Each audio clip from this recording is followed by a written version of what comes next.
Καλησπέρα σας. Έχει λοιπόν πολύ μεγάλο ενδιαφέρον το πόσοι έχουμε μαζευτεί απόψε εδώ για να μιλήσουμε για κάτι που υποτίθεται ότι όλοι γνωρίζουμε τόσο καλά. Και ακριβώς γι' αυτό είμαστε εδώ. Για να δούμε τελικά ποιες είναι οι αλήθειες, πόσες είναι οι αλήθειες, πόσες είναι οι ιστορίες. Και η αφορμή είναι μια πολύ σημαντική γυναίκα. Είναι η Ιωάννα Θεοχαροπούλου και το βιβλίο της «Χτίστες νοικοκυρές και η οικοδόμηση της σύγχρονης Αθήνας». Το λέω στα ελληνικά και λιγάκι μπερδεύομαι. Βεβαίως. Αλλά το ενδιαφέρον είναι ότι αυτό το βιβλίο με αυτό το εξώφυλλο πρωτοεκδόθηκε ως Builders, Housewives and the Construction of Modern Athens. Ιωάννα, θέλω εσύ να μας πεις ποιοι είναι οι υπόλοιποι συνομιλητές μας. Γιατί, αν μη τι άλλο, εσύ είσαι πραγματική οικοδέσποινα. Ευχαριστώ πάρα πολύ, Αφροδίτη. Σας ευχαριστώ όλους που ήρθατε απόψε. Συγγνώμη για τα ελληνικά μου, είναι λίγο ελληνικά γυμνασίου, γιατί έχω ζήσει πάρα πολλά χρόνια στην Αμερική και εκεί δουλεύω, εκεί διδάσκω και όλο το academic, η γλώσσα είναι στα αγγλικά. Από εδώ έχουμε τον καθηγητή Michael Hertzfeld, που είναι ανθρωπολόγος και είναι ομότιμος καθηγητής στο Harvard, στο τμήμα της ανθρωπολογίας. Έχει γράψει εκπληκτικά βιβλία. Σας τα συστήνω να τα ψάξετε. Και συμμετέχει στην ταινία που έχει τον ίδιο τίτλο, η μόνιμη ταινία «Χτίστες νοικοκυρές και η οικοδόμηση της σύγχρονης Αθήνας», του Τάσου Λάγκη και Γιάννη Γαϊτανίδη. Καταπληκτική ταινία που έχει ήδη παιχτεί στο φεστιβάλ ταινιών αρχιτεκτονικής και design στη Νέα Υόρκη τώρα τον Σεπτέμβριο και μετά πήγε στο Τορόντο, Ρότερνταμ, κάνει περιοδεία όπως έχει και το site σας και βραβεύτηκε από το φεστιβάλ της Βραζίλια ως καλύτερη ταινία, ντοκιμαντέρ, και ο Πάνος Δραγώνας, ο οποίος είναι καθηγητής στην Πάτρα, αρχιτέκτον, συγγραφέας και πολύ σημαντικός για αυτό το βιβλίο. Και αθηνολόγος και αθηνολάγνος. Αυτό που επίσης έχει ένα ενδιαφέρον εδώ είναι ότι όντως έχουμε μαζευτεί αθηνολόγοι και αθηνολάγνοι. Ο Μάικλ, γεννημένος στο Λονδίνο, με μια οικογένεια που βρέθηκε στο Λονδίνο από το Βερολίνο, πρωτοήρθε στην Αθήνα το 1961. Ο Τάσος Λάγκης, που πάλι είναι εδώ ως ειδικός, είναι ένας Λάκων. Βέβαια, ο Μάικλ εδώ και άλλη μια φορά υπερτερεί, γιατί είναι και επίτιμος δημότης Ζωνιανών, αλλά και Έλλην πολίτης. Άρα είναι, δεν θα πω, είναι με όλα τα κράτη. Ο Γιάννης, άλλος ένας Αθηναίος με γονείς που όμως ήρθαν από την Κωνσταντινούπολη. Ο Πάνος, ο λίγον Καλαματιανός. Και η Ιωάννα, κατά ο λίγον Κρητικιά. Άρα, η Ιωάννα, τελικά, τι χρειάζεται για να μιλήσει κάποιος για την Αθήνα? Να μην είναι Αθηναίος. Νομίζω ότι είναι... Εμένα τουλάχιστον με βοήθησε το ότι είμαι μεν από την Αθήνα. Ο πατέρας μου είχε γεννηθεί στην Αθήνα. Υπάρχει όλη αυτή η ιστορία, βιβλία στο σπίτι για την Αθήνα. Πάρα πολύ μεγάλο συναισθηματικός θεσμός. Αλλά βλέποντας την Αθήνα από μακριά, ήταν, νομίζω, πολύ... Με βοήθησε αυτό, γιατί υπάρχει... Ιδίως όταν ξεκίνησα, θεωρούσα ότι υπήρχε ένα μεγάλο βάρος, ένα μεγάλο έτσι αρνητικό, μια αρνητική ματιά προς την Αθήνα, που ήταν πάντα τα τσιμέντο, τα κουτιά, οι πολυκατοικίες, πάντα παρουσιαζόταν σαν κάτι πάρα πολύ προβληματικό, και όλη η θεωρία και η ιστορία, αυτούς που διάβαζα τότε, δηλαδή στις αρχές του 2000, ήταν ως επιτοπλίστων πάρα πολύ αρνητικό discourse όλο αυτό. Και για μένα, νομίζω, βοήθησε που ήμουν μακριά, γιατί αν ήμουν ίσως εδώ, θα αισθανόμουν... δεν θα μπορούσα να το ξεπεράσω αυτό. Δηλαδή, νομίζω ότι έτσι κι αλλιώς η σχέση όλων μας με την Αθήνα, τουλάχιστον όσων είμαστε εδώ, αλλά υποψιάζομαι και των περισσότερων από το κοινό μας σήμερα, είναι συναισθηματική. Είναι μια πόλη που δεν σου λέει «αγάπησέ με». Μάλλον πρέπει να έχεις μια σχέση κυρίως ερωτική, να περνάς δηλαδή αποφάσεις που τις συχαίνεσαι, που την λατρεύεις, που δεν μπορείς να την καταλάβεις, που απ' την άλλη ταυτίζεσαι. Και ξεκινάω με μία ερώτηση, πολύ basic θα έλεγα, και κοιτάζω τον πάνω. Ποιος έχτισε την Αθήνα? Καταρχήν ο Περικλής. Ολομόναχος, είναι βέβαιο. Ο Φιδίας ήταν εκεί, παραγιός. Καταρχήν, έχουμε μια υποχρέωση απέναντι στην Ακρόπολη. Ότι η Αθήνα χτίστηκε δίπλα στην Ακρόπολη, που το λογικό θα ήταν να έχει χτίσει δίπλα στη θάλασσα. Αλλά επειδή ήταν και η Ακρόπολη εκεί, ήρθαν κάποιοι άνθρωποι από την Ευρώπη το 19ο αιώνα, φτιάξαν ένα τρίγωνο που κοίταζε την Ακρόπολη. Και έκτοτε όλα τα πράγματα συνεχίσαν γύρω από το τρίγωνο. Αφήνοντας αυτή τη σύντομη εισαγωγή, νομίζω ότι αυτό που μας λέει πολύ ωραία το βιβλίο της Ιωάννας είναι ότι την Αθήνα την χτίσανε κάποιες συγκεκριμένες ομάδες απλών ανθρώπων, τους οποίους η Ιωάννα τους ονομάζει χτίστες και νοικοκυρές. Και στους χτίστες περιλαμβάνει ουσιαστικά δύο βασικές κατηγορίες: τους εργάτες, τους οικοδόμους και τους κατασκευαστές, μικροεργολάβους, οι οποίοι ενεργοποίησαν τη διαδικασία της αντιπαροχής μαζί με τους οικοπεδούχους και αρχίσαν να φτιάχνουν πολυκατοικία αυτή την πόλη. Θα ήταν όμως παρανόηση αν δεν συμπληρώναμε ότι δίπλα σε αυτούς, δίπλα δηλαδή στους ανώνυμους χτίστες και τις ανώνυμες νοικοκυρές, υπάρχουν και κάποιοι ανώνυμοι πολεοδόμοι. Δηλαδή υπάρχουν κάποιοι πολεοδόμοι οι οποίοι πάντα βάζουν κάποια όρια. Φτιάχνουν κάποιους όρους δόμησης, φτιάχνουν κάποια σχέδια πόλης, πάντα λένε μέχρι πού μπορείς να φτάσεις. Οπότε έτσι ξεκινάει ένα, νομίζω, πολύ ενδιαφέρον παιχνίδι οικοδόμησης, κάποιων που δουλεύουν από κάτω προς τα πάνω και κάποιων που δουλεύουν από πάνω προς τα κάτω, αφανής η μεν, αφανής και η δε. Κάποιοι πολιτικοί οι οποίοι εκμεταλλεύονται αυτή την κατάσταση και δίνουν πάντα λίγο περισσότερο συντελεστή, κλείνουν τα μάτια σε κάποιες παρανομίες ώστε να χτιστούν περισσότερα μέτρα, τετραγωνικά μέτρα. Και εν τέλει νομίζω ότι η Αθήνα της αντιπαροχής, δηλαδή ο βασικός κορμός της Αθήνας, γιατί προφανώς η Αθήνα έχει και πολλά άλλα πράγματα, αλλά αυτά που συζητάει αυτό το βιβλίο, ο βασικός κορμός της Αθήνας χτίζεται από τους οικοπεδούχους, τους εργολάβους, τους κατασκευαστές, τους πολιτικούς και τους πολεοδόμους. Και κυρίως από τους πολίτες, κυρίως από εκείνους που έρχονται στην Αθήνα και από εκείνους που ήταν ήδη στην Αθήνα και ζητάνε καλύτερους όρους διαβίωσης. Και εδώ θέλω να αναφέρω κάτι σε σχέση με το βιβλίο της Ιωάννας, ότι πέραν του ότι είμαστε ευτυχείς που είμαστε οι εκδότες του βιβλίου και η παραγωγή της ταινίας, είδαμε μια άλλη ιστορία. Δηλαδή, εμείς που λίγο πολύ μεγαλώσαμε με το έγκλημα της αντιπαροχής, ο Καραμανλής που έφερε όλους τους ανθρώπους από την επαρχία και άδειασαν τα χωριά για να γίνει αυτή η Τσιμεντούπολη.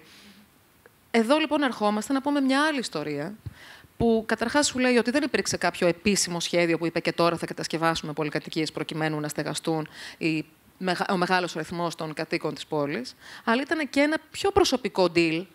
Έχω αυτό το σπιτάκι, πόσα θα μου δώσεις, πόσα θα σου δώσω. Ενίοτε δεν γινόταν και σε προφορικό επίπεδο παρά με επίσημα συμβόλαια. Και επιπλέον, κακά τα ψέματα, ειδικά στην αρχή, το επίπεδο ζωής ανέβαινε. Έτσι λοιπόν άρχισε να μας πεις μια καινούργια ιστορία σε σχέση με το τι σημαίνει αντιπαροχή, που οδηγεί και σε μία έτσι ρητορική που έχει αναπτυχθεί τελευταία και μας λέει λίγο πολύ να αγαπήσουμε και την πολυκατοικία ως όχημα εθνικής συμφιλίωσης, γιατί βρεθήκαμε να συγκατοικούμε άνθρωποι που δεν μιλούσαμε στα χωριά μας μετά τον εμφύλιο, αλλά και ως αρχιτεκτονικό κύτταρο. Πλην όμως, αν ρωτήσουμε αυτή τη στιγμή τους ανθρώπους της πολυκατοικίας, αν τους αρέσει να ζουν στην πολυκατοικία, δεν είναι τόσο χαρούμενοι. Μήπως λοιπόν αυτή τη στιγμή εμείς πάμε από την πλευρά της αρχιτεκτονικής ή από την πλευρά της θεωρίας να πούμε τι ωραίο πράγμα είναι οι πολυκατοικίες και δημιουργούμε ένα καινούριο παραμύθι για το τι ορίζεται ως εικόνα πόλης, ενώ οι ίδιοι οι ένικοι και κάτοικοι των πολυκατοικιών δεν αισθάνονται το ίδιο, Τάσο? Εσένα κοιτάζω και μετά θα ρωτήσω κάτι άλλο τον Μάικλ. Άσε που θα σου πω να ρωτήσεις εσύ τον Μάικλ ό,τι θες, γιατί θα σε ήθελα βλέπω πολύ να ακούσω την άποψη του Μάικλ, γιατί νομίζω ότι από τον τρόπο που έκανα την ταινία και από όλη αυτή την εμβύθιση μέσα σε όλο αυτό το υλικό και σε αυτά τα πράγματα που λέγανε οι άνθρωποι, υπήρξε μια έκρηξη άναρχης επιθυμίας. Και αυτή η επιθυμία είναι ποτέ... Εξαρτάται. Γιατί αν είναι η επιθυμία του κράτους, τα πράγματα είναι πολύ δεδομένα. Αν είναι οι επιθυμίες τόσων πολλών ανθρώπων που το κράτος δεν προλαβαίνει να οργανώσει και να τα βάλει σε μια σειρά, συμβαίνει κάτι σαν αυτό που συνέβη στην Αθήνα. Το σημαντικό είναι ότι κυρίως οι γυναίκες, πιστεύω, αυτή είναι η δική μου άποψη, ότι η Αθήνα είναι μια πόλη που έχει φτιαχτεί από μέσα προς τα έξω. Ναι, συζητάμε για τους αρχιτέκτονες και όλα αυτά και σίγουρα είναι μια πολύ σημαντική άποψη αυτή και δεν τη βγάζω καθόλου το τραπέζι. Απλώς βάζω σε αυτό και αυτή την ματιά, ότι πιθανόν η Αθήνα να έχει φτιαχτεί από αυτές τις γυναίκες που θέλαν ένα σπίτι και μια ηθική πραγματικότητα που είναι η ευτυχία μέσα στο σπίτι τέτοια, ώστε να μεγαλώσουν με καλύτερο τρόπο τα παιδιά τους. Και κάτι τόσο πραγματιστικό είναι που συμβαίνει στην Αθήνα. Γι' αυτό και δεν έχει όλο αυτό το φαντασμαγορικό που μπορεί να έχουν άλλες πόλεις. Γιατί εδώ πέρα οι άνθρωποι δεν νοιάζονταν ούτε για την αισθητική, δηλαδή τι πάει να πει τώρα μοντερνισμός και κάτι τέτοια, ας πούμε. Πήγα στο Βερολίνο και είδα ένα από τα ουνιτέ, το τελευταίο ουνιτέ που έχει κάνει ο Le Corbusier, τη σειρά των πολύ μεγάλων πολυκατοικιών, που είναι η μάνα πολυκατοικία, και οι ίδιοι άνθρωποι που ζούσαν εκεί και τα λοιπά δεν ενδιαφέρονταν για τον Le Corbusier. Βάζανε μέσα στη μινιμαλιά που είχε φτιάξει αυτός μέσα, ας πούμε, βάζανε σεμεδάκια, βάζανε ξύλα, βάζανε τέτοια. Λοιπόν, αυτό φανταστείτε ότι έγινε στην Αθήνα και χωρίς Le Corbusier. Λοιπόν, αυτό λοιπόν το πράγμα θέλω να πω ότι υπάρχει ένας πραγματισμός της επιθυμίας. Υπάρχει, και εδώ είναι που θα ήθελα να δω τι μπορεί να πει ο Μάικλ πάνω σε αυτό το πράγμα. Πριν μας πει ο Μάικλ κάτι πάνω σε αυτό το πράγμα, θέλω λιγάκι να πεις δύο λόγια για την δική σου περιγραφή περί διαμερίσματος. Ότι είναι η ηθική μας πραγματικότητα. Όρισες το διαμέρισμα όχι ως πλάνο αρχιτεκτονικό ή χωρικό, αλλά ως τόπο που διεξάγεται ένα είδος ηθικής πραγματικότητας. Νομίζω ότι τα δύο βασικά πράγματα που σκάσανε μύτη με τον μοντερνισμό σε επίπεδο καθημερινότητας είναι δύο πολύ απλά πραγματάκια. Το λέει τέλος πάντων και ένας θεωρητικός, δεν έχει σημασία να τον αναφέρω. Το θέμα είναι λοιπόν ότι για πρώτη φορά ο άνθρωπος στέκεται με τη δουλειά του, με την εργασία του, και ο άλλος είναι ο έρωτας. Απελευθερώνεται ο έρωτας. Οι γυναίκες αποκτούν μερίδιο στην επιθυμία, αποκτούν την ανάγκη, θέλουν να εμφανιστούν στην κοινωνία, θέλουν να πάρουν μέρος σε όλο αυτό το πράγμα. Το διαμέρισμα, και εδώ μπορεί ο Πάνος να το επιβεβαιώσει ή όχι, και εννοείται και η Ιωάννα που είναι ειδική πάνω σε αυτό, το διαμέρισμα διαμορφώθηκε στην αρχή σαν να είναι λίγο πιο πολύ friendly προς τον άντρα. Δηλαδή, κάποια στιγμή έπεσα, ας πούμε, πάνω σε μια μελέτη που έλεγε ότι το περίφημο πάσο, ας πούμε, που υπήρχε ήταν για να αφήνει ο άντρας τα κλειδιά και να πηγαίνει στο κλαμπ, ας πούμε, να πίνει με τους φίλους του στο καφενείο. Η γυναίκα θα έπρεπε να μείνει μέσα εκεί. Αυτά τα πράγματα σπάσανε, τελειώσανε, εξαφανίστηκαν. Αυτή λοιπόν η αρχιτεκτονική του διαμερίσματος του ελληνικού, που είχε, ξέρω εγώ, τη γυναίκα μέσα σε ένα συγκεκριμένο τρόπο στημένη, η τουαλέτα, τα μπάνια, όλα αυτά έχουν μια πολύ συγκεκριμένη, πιστεύω, και θεωρητική. Πώς θα το πω τώρα, έχουν μια σημασία, μια νοηματοδότηση πολύ συγκεκριμένη. Και αυτό αλλάζει σήμερα. Δηλαδή, τώρα που έχουν αλλάξει επιθυμίες, έχουν αλλάξει τοποθετήσεις και όλα αυτά τα πράγματα, βλέπεις ότι ανακαινίζουν. Η Αθήνα ήδη περνάει μια πολύ μικρή αναγέννηση αυτή τη στιγμή, με πάρα πολλές αναγεννήσεις. Και οι άνθρωποι, ανάλογα με τις σχέσεις που έχουν, αν είναι μονογονεϊκοί, αν ανήκουν, ας πούμε, στην LGBT κοινότητα ή οτιδήποτε, αλλάζουν τελείως τον χώρο ανάλογα με τη φάση τους και ανάλογα με τον τρόπο που θέλουν. Μάικλ, ως κάτοικος Παγκρατίου, τι έχεις να δηλώσεις? Λοιπόν, για μένα το βασικό για την Αθήνα είναι ότι είναι μια πολύ φιλική πόλη. Αλλά ομολογώ ότι πάρα πολλοί Αθηναίοι γκρινιάζουν συνέχεια ότι δεν τους αρέσουν οι συνθήκες ζωής, δεν τους αρέσουν οι τρόποι που ζουν. Αυτό νομίζω ότι είναι και ένα ακέραιο μέρος του ελληνικού πολιτισμού, κατά κάποιο τρόπο. Δηλαδή, το γκρίνιο είναι βασικό, διότι προϋποθέτει μια πολύ καλή δικαιολογία για τις τυχόν αποτυχίες στην κοινωνική ζωή. Και αυτό είναι μια πρώτη παρατήρηση. Μια δεύτερη παρατήρηση, στη συνέχεια με αυτό που είπες εσύ, Τάσο, είναι ότι βέβαια σήμερα αλλάζει και αλλάζει σε ραγδαία ρυθμό, ιδιαίτερα επειδή τα Airbnb έχουν υψώσει τις τιμές σε τέτοιο βαθμό που αυτή η κοινωνικότητα που χαρακτηρίζει την Αθήνα αρχίζει να εξαφανίζεται. Και όμως δεν εξαφανίζεται τελείως. Εγώ νομίζω ότι αντίθετα με αυτό που γίνεται σε άλλες ιστορικές πόλεις, εγώ γνωρίζω πολύ καλά τη Ρώμη, μόνος χάρη. Η καρδιά της Ρώμης, που ήταν ουσιαστικά μια εργατική συνοικία μέχρι προ 25 ετών, σήμερα έχει γίνει φωλιά πολιτικών, μεγάλων επιχειρηματιών κτλ.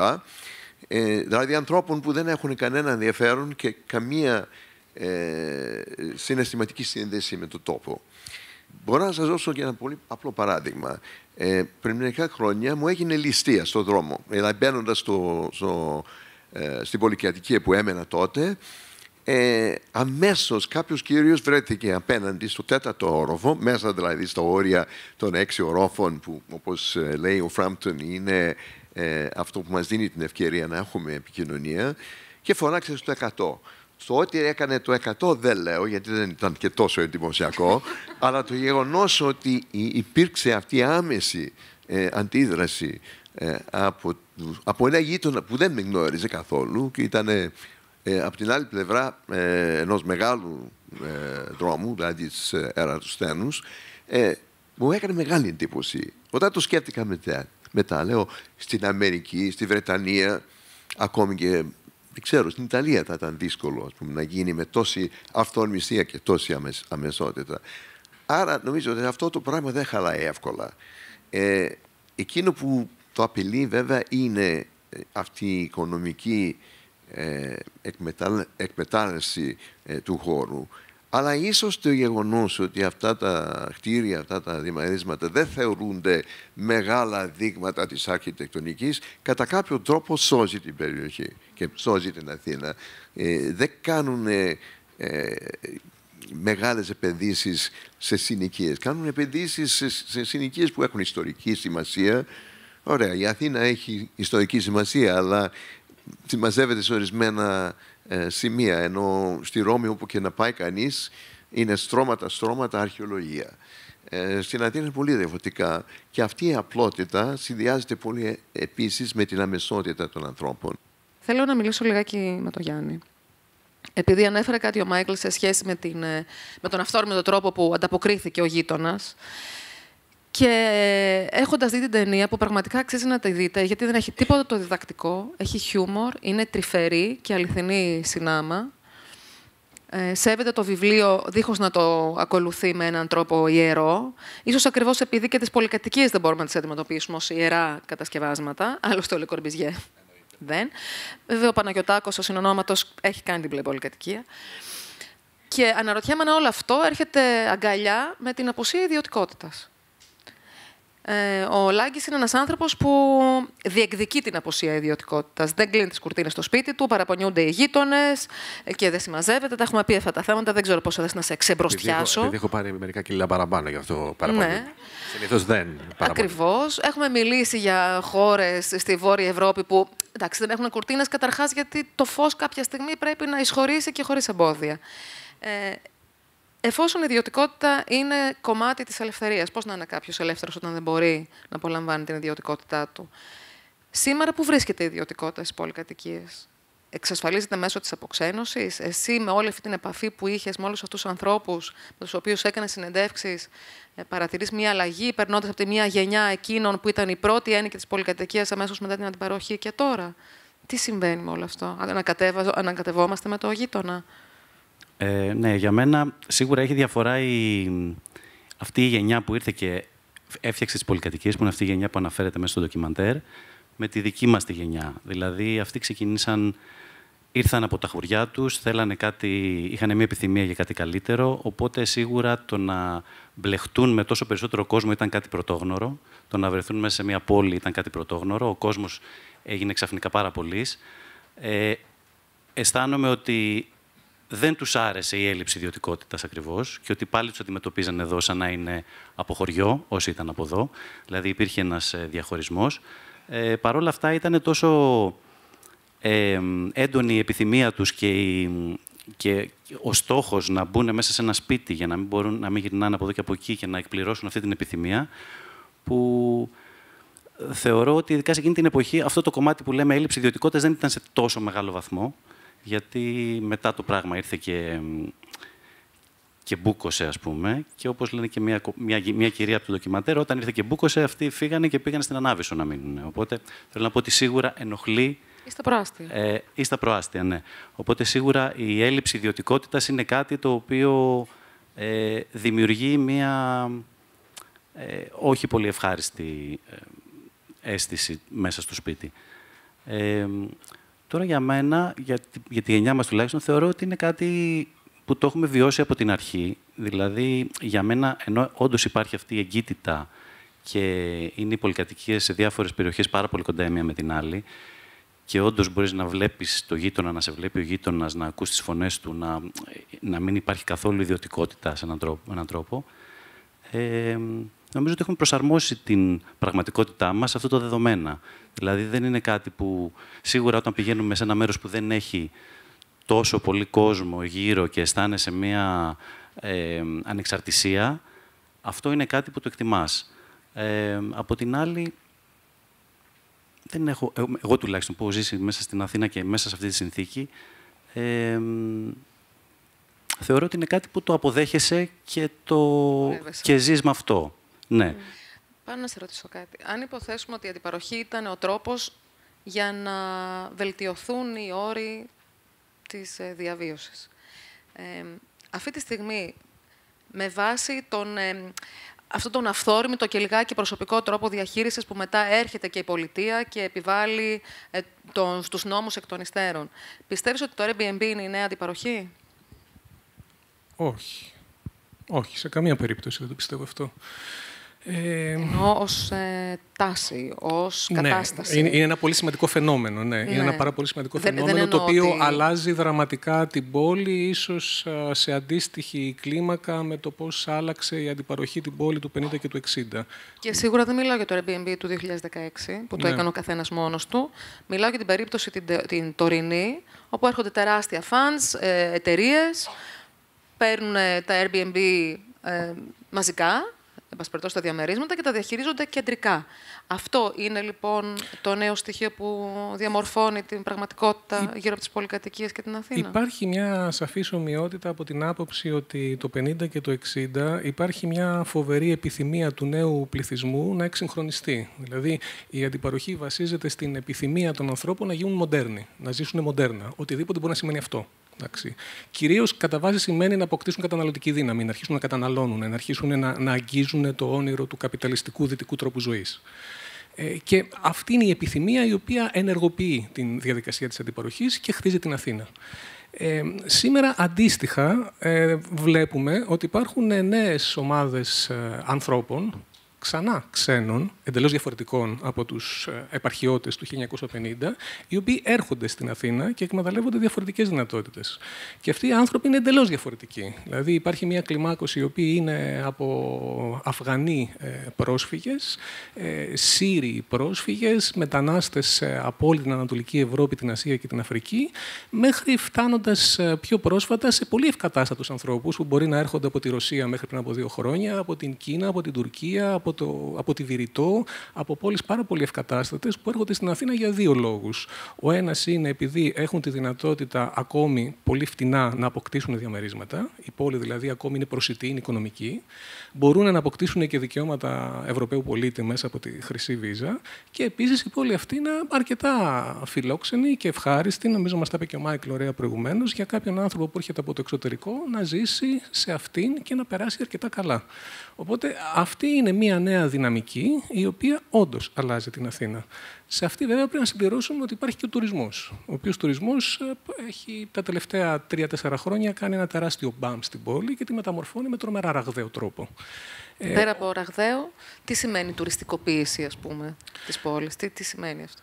Τουριστικοποίηση σημαίνει ότι κάποιες περιοχές γίνονται περισσότερο ζώνες αναψυχής και τουριστικής κατανάλωσης, ότι κάποιες χρήσεις γης οι οποίες είναι δημοφιλείς, επιθυμητές και ωραίες να βρίσκονται εκεί πέρα, κυρίως η ανάμειξη των χρήσεων που έχει δημιουργήσει η πολυκατοικία, το ότι μπορείς να κατοικείς, να διασκεδάζεις, να εργάζεσαι στο ίδιο μικρό κόσμο της πολυκατοικίας, αυτό αρχίζει και αλλοιώνεται, γιατί οι κυρίαρχες χρήσεις της αναψυχής και της κατανάλωσης επιβάλλονται. Βλέπουμε, ας πούμε, αυτή τη στιγμή στο κέντρο της Αθήνας υπάρχει μια τρομερή δυναμική να γίνουν παντού ξενοδοχεία. Η διπλάριο σχολή, για παράδειγμα, πρόσφατα ανακοινώθηκε. Την έχουμε δουλέψει κιόλας πολλές φορές. Την έχουμε δουλέψει, την έχουμε επιθυμήσει, την έχουμε διεκδικήσει και τελικά θα γίνει ξενοδοχείο. Μπράβο, και τώρα πάει να γίνει ξενοδοχείο και μάλιστα όχι με πολύ καλές προδιαγραφές ξενοδοχείο. Δηλαδή το κέντρο της πόλης τουριστικοποιείται. Αυτό εν τέλει δεν είναι καλό ούτε για τον ίδιο τον τουρισμό. Γιατί μπορεί και σημείο και μετά θα αρχίσει να αυτοακυρώνεται. Δηλαδή θα περιορίζεται η τουριστική επιθυμία να ζήσεις, να περάσεις καλά σε ένα μέρος που βλέπεις μόνο τουρίστες. Για να περάσει καλά ο ξένος που επισκέπτεται την Αθήνα θέλει να δει διαφορετικά πράγματα. Θέλει ετερογένεια. Θέλει διαφορετική ατμόσφαιρα. Όταν φτάσει να είναι μόνο 5-4 ξενοδοχεία και καλά εστιατόρια, το lifestyle δεν θα είναι τόσο ελκυστικό όσο είναι τώρα. Ιωάννα, θέλω οπωσδήποτε τη γνώμη σου και βάζω απλώς τη μικρή παρένθεση εδώ, για να πω ότι θυμάμαι την κατάσταση, ας πούμε, στο Χάρλεμ, όταν υποτίθεται ότι άρχισε το Χάρλεμ, όχι υποτίθεται, πράγματι ανέβαινε το επίπεδο, ας πούμε, των κατοικιών στο Χάρλεμ, άρχισε να εγκαταλείπει το Χάρλεμ η βασική κοινότητα των Αφροαμερικανών και μετά έπρεπε να επιβάλλουν όρους για social housing προκειμένου να επιστρέψουν αυτές οι κοινότητες, γιατί πλέον το Χάρλεμ είχε χάσει αυτό που ήταν. Εσύ λοιπόν βλέποντας την Αθήνα να εξελίσσεται και επειδή πλέον έχει περάσει και κάποιο διάστημα από τότε που ολοκληρώθηκε το βιβλίο και είναι όντως ραγδαία η αλλαγή της Αθήνας, τι διαπιστώνεις σε σχέση με αυτές τις χρήσεις, σε σχέση με την τουριστικοποίηση, αλλά και τι διαπιστώνεις σε σχέση με τη δική σου εμπειρία σε μια άλλη πόλη, μένεις στο Brooklyn Heights, που διατηρεί αυτή την αίσθηση της γειτονιάς, αλλά αναρωτιέμαι και από τα ταξίδια σου και από την ανάμειξή σου με αυτό το κύτταρο των πόλεων που λέγεται πολυκατοικία, τι διαπιστώνεις σε πόλεις, κυρίως στον αναπτυσσόμενο κόσμο, γιατί η πολυκατοικία εκεί βρίσκεται, όπως είναι η Βηρητός, όπως είναι τα Τύρανα. Εκεί τι πολυκατοικίες έχεις δει? Είναι πολλά, αλλά θέλουμε πολύ να μιλήσεις. Κυρίως επειδή είπες ότι δεν θες να μιλήσεις πολύ. Ναι, καταρχήν ήθελα να πω ότι βλέπω εδώ τη μεταφράστρια του βιβλίου στα ελληνικά, Βασιλική Κατσανίκου, που δεν την ανέφερα πριν. Το Βασίλη Δουβίτσα, που έκανε την επιμέλεια, την Χριστίνα Κοσμόγλου, η Πάσκουα. Δεν θα ξεχάσουμε κανέναν. Σε ναι, διαβεβαιώνω ότι η Πάσκουα Βοριά δεν υπήρχε περίπτωση να μην αναφερθεί, γιατί είναι τόσο κρίμα που τελευταία στιγμή αρρώστησα και δεν είναι εδώ. Ναι. Αλλά ήθελα να πω ότι χωρίς εσάς δεν θα υπήρχε το βιβλίο, οπότε σας ευχαριστώ πάρα πολύ. Ξεκινάμε από σένα, σίγουρα.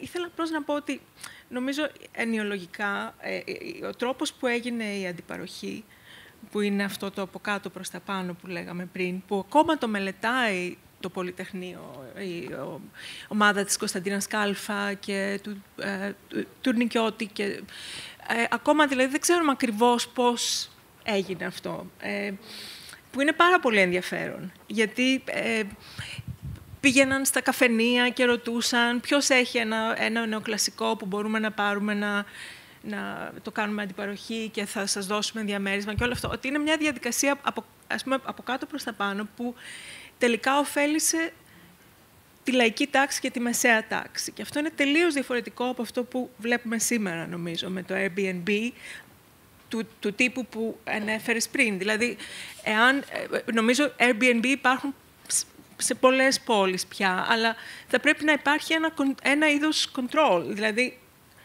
κάποιος θεσμός, κάτι να λέει ότι σε μια γειτονιά, ας πούμε, τάδε, πρέπει να υπάρχουν ένα περιορισμένος αριθμός Airbnb. Από εκεί και πέρα δεν πρέπει να υπάρχει. Δηλαδή, αυτό νομίζω γίνεται.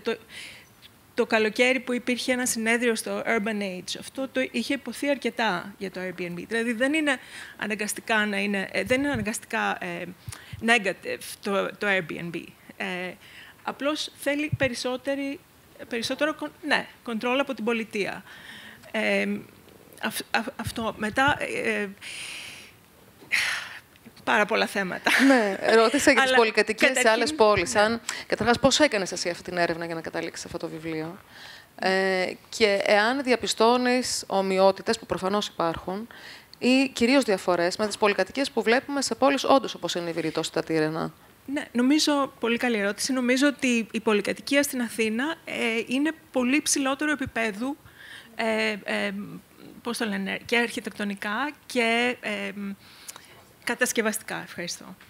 Ναι, κατασκευαστικά. Πολύ ψηλότερο επίπεδο. Όταν έρχονται φίλοι,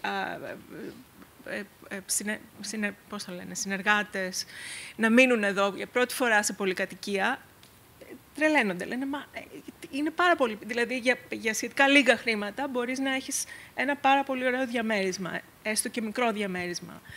Δεν ισχύει αυτό σε άλλα μέρη του κόσμου. Ίσως επειδή κατασκευάστηκε τον 20ο αιώνα, ενώ στην Αμερική, ας πούμε, ή στο Λονδίνο, πολλά από τα σπίτια που είναι Airbnb είναι του 19ου αιώνα, ίσως και πιο πριν, πολλές φορές δεν είναι ανακαινισμένα και δεν έχουν την ίδια ποιότητα, έστω βασική, ας πούμε, οικιστική ποιότητα. Μιλήσαμε για τον τουρισμό προηγουμένως και εγώ νομίζω ότι ο ρόλος του τουρισμού δεν είναι κάτι που δεν καταλαβαίνουμε πολύ καλά. Ένας λόγος είναι ότι ενώ πάνω χάρη εμείς οι ανθρωπολόγοι, όταν εξετάζουμε μια κοινότητα, γνωρίζουμε όλο τον κόσμο μέσα σε ένα χωριό ή σε μια συνοικία. Αλλά όταν μελετάς τον τουρισμό, το πρόβλημα είναι ότι οι τουρίστες πηγαίνουν, έρχονται και είναι πολύ δύσκολο να τους γνωρίζει κανείς σε τέτοιο βαθμό οικειότητας που σου επιτρέπει μετά να μπεις και στη δική του σκέψη. Αλλά εγώ νομίζω ότι το βασικό πρόβλημα είναι σήμερα σε πάρα πολλές χώρες, όχι μόνο στην Ελλάδα, είναι η ισχύ του νέου φιλελευθερισμού ως ιδεολογίας. Δηλαδή η ιδέα ότι θα ήταν αμαρτία να κάνουμε πολλούς κανονισμούς για να περιορίσουμε τον αριθμό των Airbnb σε μια συνοικία, οπωσδήποτε θα υπάρχει τεράστια πολιτική αντίδραση σε κάτι τέτοιο. Άρα αναρωτιέμαι τι είναι στην Αθήνα που αντιστέκεται. Αν δεν είναι ο νόμος, αν δεν είναι η κυβέρνηση, αν δεν είναι οι διάφοροι κοινωνικοί φορείς, τι είναι που αντιστέκεται. Και νομίζω ότι η απάντηση βρίσκεται στο βιβλίο σου, γιατί βρίσκεται στον τρόπο που οι Αθηναίοι αλληλογνωρίζονται. Δηλαδή υπάρχει αυτή η ποιότητα κοινωνικότητας που είναι πολύ σπάνια για μια πρωτεύουσα.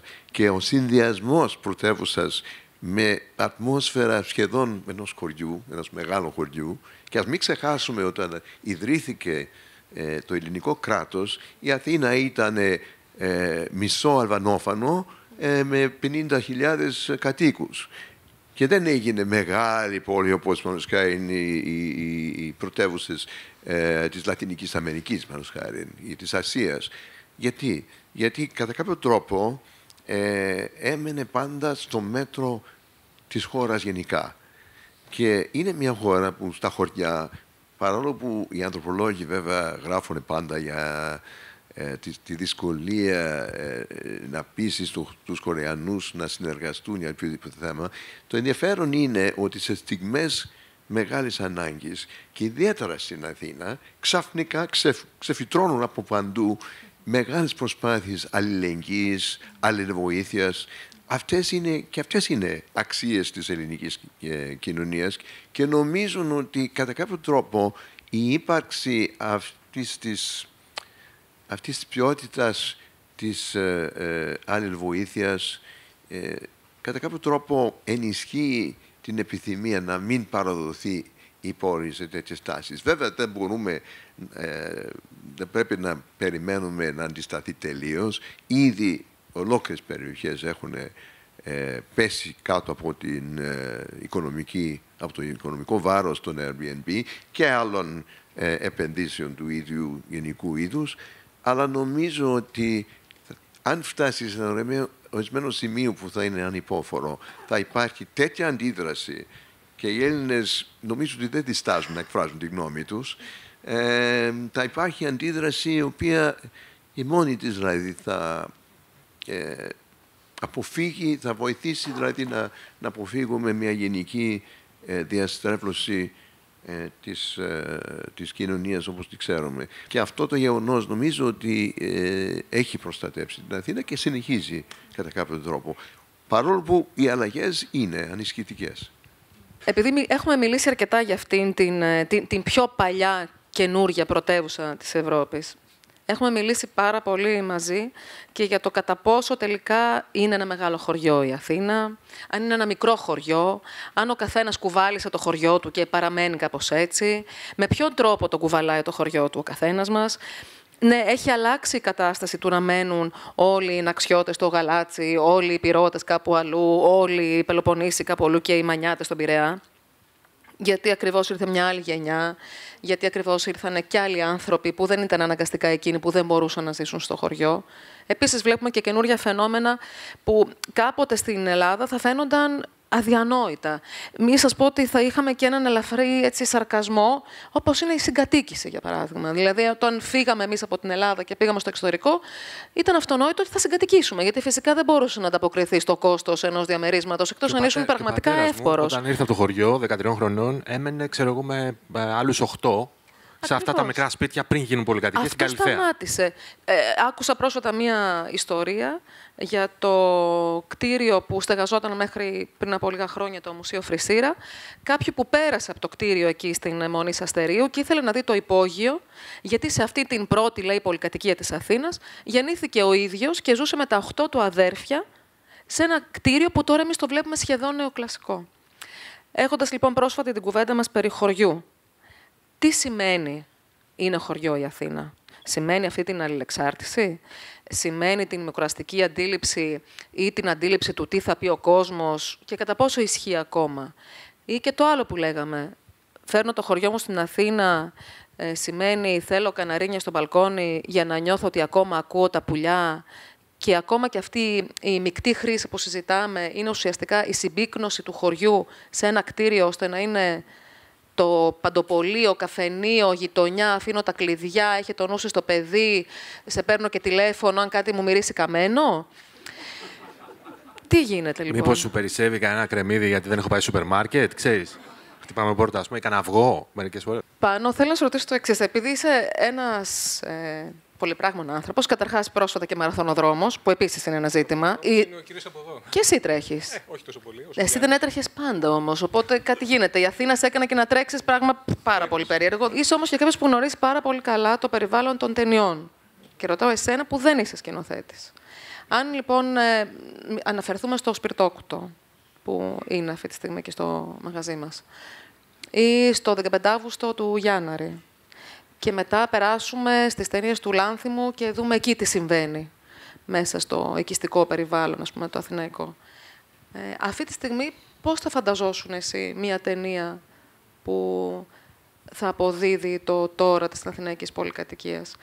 Εγώ θα προβώ σε μία άλλη δήλωση για να τιμήσω και το που βρισκόμαστε, ότι κατά τη διάρκεια της καραντίνας, μία από τις κινήσεις που κάναμε ήταν το να αναθέσουμε σε καλλιτέχνες που ήταν εγκλωβισμένοι στα σπίτια τους, με πρώτο κίνητρο το να υποστηρίξουμε τους καλλιτέχνες που δεν είχαν άλλο τρόπο να υποστηριχθούν, να παράξουν έργα μέσα σε 120 ώρες στο περιβάλλον που μπορούσαν να βρίσκονται.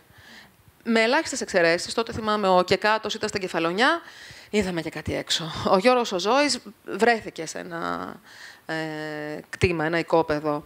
Η Εύη Καλογεροπούλου ήταν στην Κυψέλη με τον Νέγρο του Μοριά. Άλλος είχε στη Βηρητό, αντιστοίχως, έκανε ένα έργο ο Ζία Ντάνταρ με ένα μουσικό οργανάκι, αυτό που γυρίζεις γύρω-γύρω, τέλος πάντων, την τροχαλία, και ακουγόταν ήταν ένα μικρό καράβι. Εσύ τι νομίζεις ότι είναι, ποιο νομίζεις ότι είναι το διαμέρισμα του τώρα? Και ποιος είναι ο σκηνοθέτης ή οι σκηνοθέτες? Δεν χρειάζεται να είναι εν ζωή, δεν χρειάζεται να είναι Έλληνας, που θα μπορούσε να αποδώσει κινηματογραφικά. Κοίταξε, μου έρχονται στο μυαλό δύο ταινίες, οι οποίες κάνουν μια σύγκριση του 1960 με το 2010. Υπάρχει στον Άρα 288, πολύ γνωστή ταινία, η οποία δείχνει μια τομή της αθηναϊκής πολυκατοικίας και το ποιοι κατοικούν από το υπόγειο μέχρι τον όροφο. Στο υπόγειο είναι ένας φοιτητής, στο ισόγειο είναι ο θυρωρός και μια παλιά τραγουδίστρια, μετά ένα γραφείο ενός πολιτικού, μετά είναι μια μικροαστική οικογένεια, μια μεσοαστική οικογένεια, και στο τελευταίο πάτωμα είναι ο οικοπεδούχος που έχει βγάλει πάρα πολλά χρήματα και είναι πλέον upper middle class της Αθήνας του 50. Και η στον Άρα 288 έχει να κάνει με αυτή τη στρωματογραφία του 60. Και μου έρχεται μετά στο μυαλό μια άλλη ταινία του 2010, το Πλατεία Βικτωρίας. Νομίζω ο σκηνοθέτης είναι Σκαλενάκης, το λέω σωστά? Σακαρίδης, μπράβο. Σακαρίδης, ναι. Που είναι πάλι μια τομή πολυκατοικία στην Πλατεία Βικτωρίας και δείχνει μια ανθρωπογεωγραφία η οποία περιλαμβάνει όλες τις φυλές της σύγχρονης Αθήνας. Υπάρχει ένας Σύριος πρόσφυγας στο υπόγειο και μετά υπάρχει μια ανάμειξη Ελλήνων, Ρώσων, Αλβανών, και μάλιστα ένα χαρακτηριστικό ότι ο πρωταγωνιστής της ταινίας τους απαριθμεί έναν και σαν να είναι ποδοσφαιρικός αγώνας. 3-2, 5-3, 8-4 και στο τέλος λέει χάσαμε. Οι ξένοι περισσότεροι. Δηλαδή βγαίνει ένα τέτοιο ρατσιστικό σχόλιο. Νομίζω ότι μια πολύ βασική θεματική του τι είναι πάρα πολύ σημαντικό αυτή τη στιγμή, είναι οι νέες ζωές των ανθρώπων οι οποίες αναπτύσσονται μέσα σε αυτό το κέλυφος. Και έχει ενδιαφέρον που ανέφερε στον Σακαρίδη από την πλευρά του σκηνοθέτη, αλλά και πέρυσι στη δράμα ένα από τα βραβεία που δόθηκαν σε ταινία ήταν ταινία animation, πολύ νέο σκηνοθέτη, που λεγόταν «Η Πολυκατοικία». Προτείνω να το δείτε. Αυτή τη στιγμή μου διαφεύγει το όνομα και κοντεύω να τρελαθώ γιατί δώσαμε και το βραβείο. Ναι, έχεις δίκιο. Στο μπαλκόνι, το animation, έχεις δίκιο. Τα μπαλκόνια είναι μια άλλη ιστορία, παιδιά. Δηλαδή, ακόμα και στις μεγάλες λεωφόρους της Αθήνας ή ακόμα και στους ακριβούς δρόμους. Δηλαδή, επειδή είχαμε και αυτή τη συζήτηση σήμερα, παρατηρούσα ακόμα περισσότερο τις πολυκατοικίες γύρω μου. Είδα για πρώτη φορά ανθρώπους σε μπαλκόνι στην Βασιλής Σοφίας, στο ύψος της Ρόδου Αττικού, εκεί στην ωραία πολυκατοικία με το πράσινο μάρμαρο, προχθές. Τελικά, αυτά τα μπαλκόνια τι ρόλο παίζουν?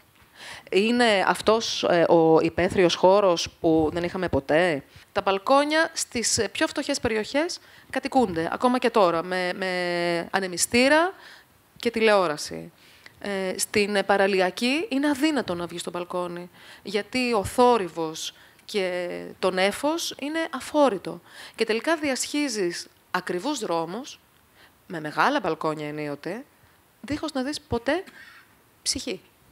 Εσύ λοιπόν, Γιάννη, από όλη αυτή την περιήγηση της πολυκατοικίας, πότε είδες κόσμο στα μπαλκόνια και πότε δεν είδες? Και είδες κανέναν ακάλυπτο που να μην είναι καλυμμένος με μπάζα? Για τα μπαλκόνια, νομίζω ότι είναι ένα από τα βασικά χαρακτηριστικά της πολυκατοικίας και μάλλον λόγω κλίματος, λόγω καλού καιρού και λόγω αυτής της πιο ήπιας μετάβασης των ανθρώπων που ήρθαν από την επαρχία να έχουν και ένα χώρο προς τα έξω. Δηλαδή είναι ένα, δεν ξέρω αν είναι μοναδικό, αλλά είναι ένα χαρακτηριστικό της πολυκατοικίας, το οποίο σίγουρα δίνει πολλά στο διαμέρισμα. Το να υπάρχει δηλαδή ένας χώρος στον οποίο βγαίνεις, έστω και να είναι μικρός, δηλαδή ακόμα και οι πολυκατοικίες του 70 που έχουν πιο στενά μπαλκόνια, σου δίνουν μία αίσθηση ενός ακόμα χώρου, στον οποίο μπορείς, αν θες να τον εκμεταλλευτείς, μπορείς να βάλεις φυτά, να τον φτιάξεις όπως θέλεις, να βγάλεις την τηλεόρασή σου, να κάθεσαι. Εξαρτάται βέβαια και σε ποιο δωμάτιο αντιστοιχεί το μπαλκόνι. Δηλαδή, σε κάποια μπαλκόνια επιτρέπεται να έχεις σκουπιδονεκέ, πλυντήριο, πλαστική ντουλάπα, τα πάντα.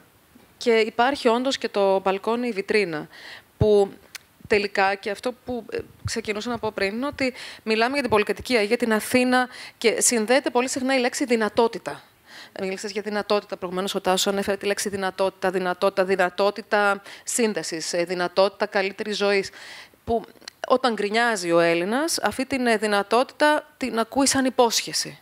Μια υπόσχεση ευτυχίας, μια υπόσχεση ανοιχτού χώρου, μια υπόσχεση καλύτερης ζωής ή κοινωνικής ανέλυξης.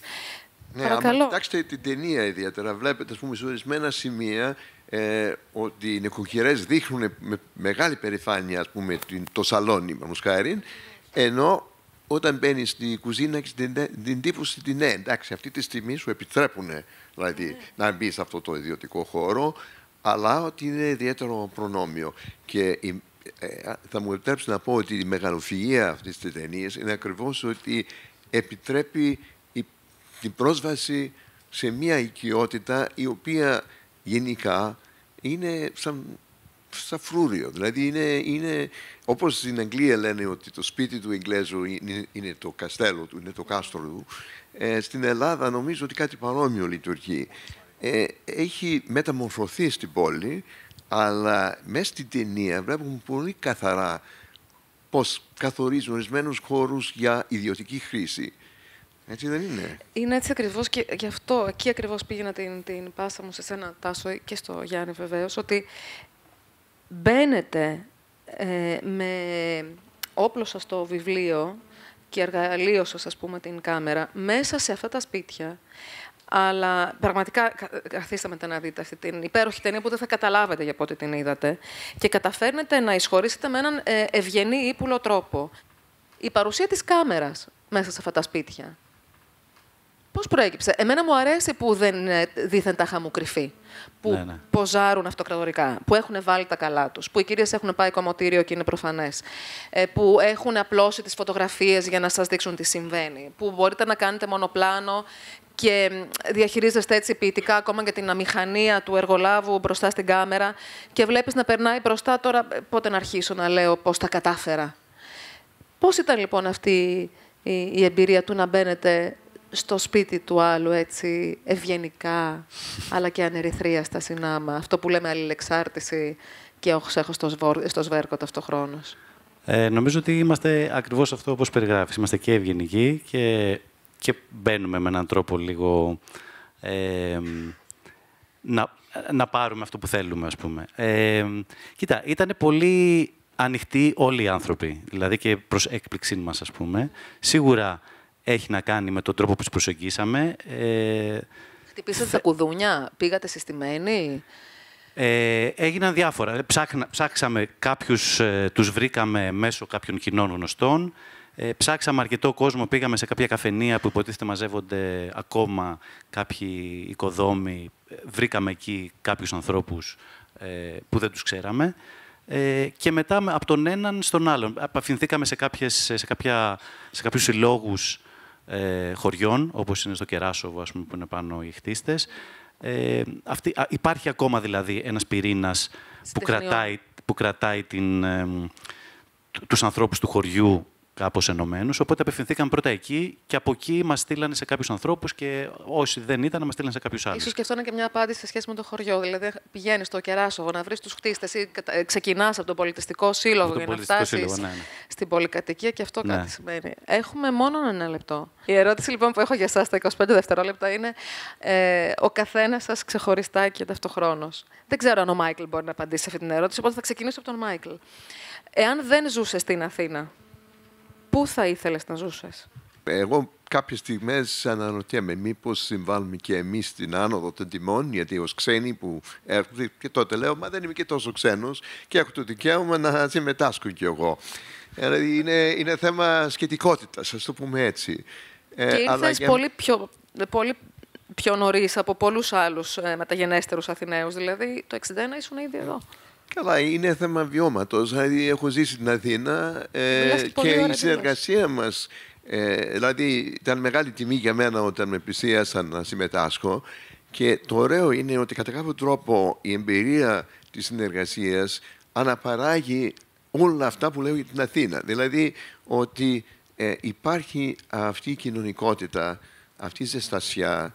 Βέβαια, αυτά είναι κατά κάποιο τρόπο και στερεότυπα, αλλά καμιά φορά τα στερεότυπα έχουν κάποια βάση στην πραγματικότητα. Και θα έλεγα ότι αυτή τη στιγμή αισθάνομαι ότι με τη συνεργασία αυτή εγώ παρακολούθησα ολόκληρο μάθημα, πανεπιστημιακό μάθημα, αλλά με τον καλύτερο τρόπο. Δηλαδή,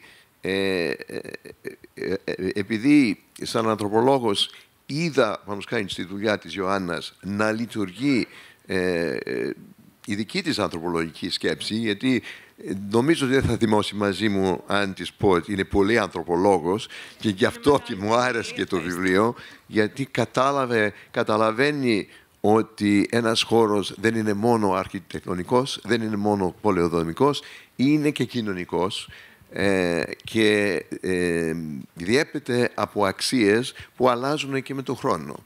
Και νομίζω ότι αυτή η συζήτηση έχει υπογραμμίσει ακριβώς αυτή την αστάθεια, αν θέλετε, της αστικής ζωής, αλλά και ταυτόχρονα τη συνέχεια μέσα στο χώρο της φιλίας. Δηλαδή και η φιλία που βγήκε τώρα ανάμεσά μας από τη συνεργασία, για μένα είναι και δείγμα της αθηναϊκής ζωής, κατά κάποιο τρόπο. Πρέπει να το κρατήσω για κλείσιμο. Τάσο, εσύ πού θα ζούσες αν σε εξωστράκιζαν από εδώ? Πού είναι και πιθανό έτσι? Οπουδήποτε έχει πολυκατοικίες. Έχω την εντύπωση ότι η Αθήνα είναι μια υπερπόλη. Έχω μια φαντασίωση ότι θα μπορούσα να δω ένα σύριαλ το οποίο διαδραματίζεται σε κάποιο διαμέρισμα ή έξω από μια πολυκατοικία και θα καταλάβαινα ότι αυτή βρίσκεται στην Κομοτηνή, στη Θεσσαλονίκη, στο Ηράκλειο ή στη Ρόδο μόνο από τις ντοπιολαλιές. Δηλαδή, νομίζω ότι το copy-paste πολυκατοικίες έχει ξεφύγει από τα όρια τα αθηναϊκά, υπάρχει παντού και μιλάμε πλέον για μια υπερπόλη που ακόμα δεν έχει όνομα. Γι' αυτό και η Ιωάννα δεν πηγαίνει στο χωριό της στην Κρήτη, γιατί πλέον έχει πολλές πολυκατοικίες. Γιάννη, πού θα ζούσες? Εγώ θα ζούσα ή στο βουνό ή στη θάλασσα. Θα έφευγα από την πόλη, να πω την αλήθεια. Άμα είχα τη δυνατότητα δηλαδή να φύγω. Όταν είπες ότι τρέχεις στο πάρκο, αυτό φοβόσουν. Ναι. Θα διάλεγα κάτι πιο... Έχουνε πάρει τα... Ναι, αλλά το λέω γιατί είναι πολύ δύσκολο να γίνει και μάλλον δεν θα γίνει. Πάνω, Εγώ μια χαρά τη βρίσκω την Αθήνα. Δεν έχω κάποια φοβερή τάση φυγής. Το μόνο που θα ήθελα, που θα μου άρεσε να άλλαζα, θα ήταν να βλέπα θάλασσα. Δηλαδή μια Αθήνα με θέα στη θάλασσα. Πάει η Ακρόπολη. Έχει την Ακρόπολη. Θα έχει ουρανοξύστες στο ελληνικό. Η Ακρόπολη έχει τελειώσει. Ιωάννα, θα σε φέρουμε.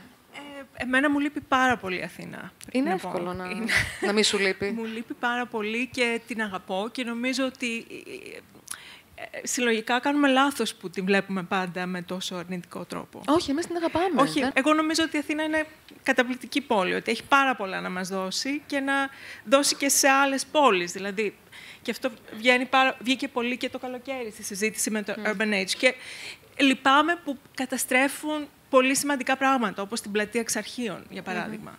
Γιατί... Μην ξεχάσουμε ότι ήταν και ένας ανθρωπολόγος, μάλιστα, νομίζω ο Πίτερ Άλεν, που πρωτοέγραψε για την αντιπαροχή.